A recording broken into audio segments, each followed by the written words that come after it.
was so surprised and so upset when it was discovered that John Edwards had an affair.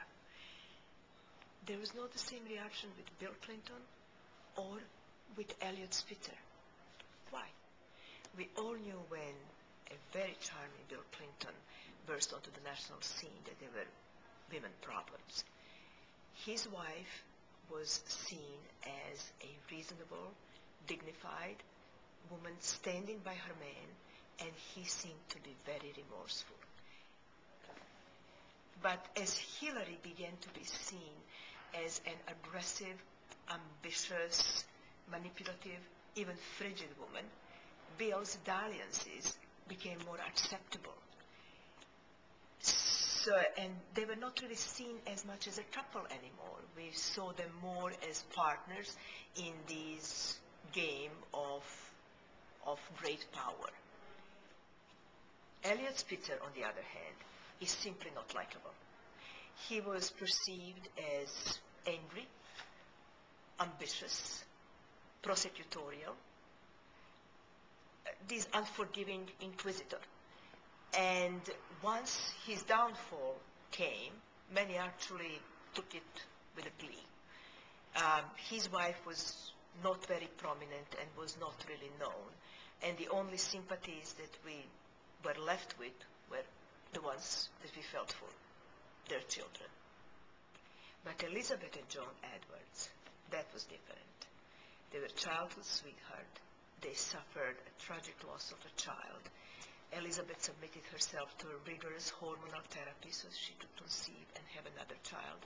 This therapy actually may have resulted in her acquiring breast cancer later. And with all the tragedies, they were simply ready to be together, to be supportive, not to drop out of the race of the president, but to charge into the future together. We finally had this clean couple, this close-knit family, the family that was capable of sacrifices, of togetherness, of making important decisions in accordance to their wishes and in accordance to their aspirations. And for those who believed that narrative, John Edwards' betrayal felt almost personal. It was very disheartening and very disappointing. In the end, all three men risked losing everything because of their imprudent sexual behavior, because of their narcissism, and because they were powerful, and somehow power made them believe that they can simply get away with it. As far as we go, and our reactions to those events have a lot to do with our perceptions and a lot to do with our projections. If we perceive somebody as likable, and if we can identify with a person, we can forgive them certain improprieties.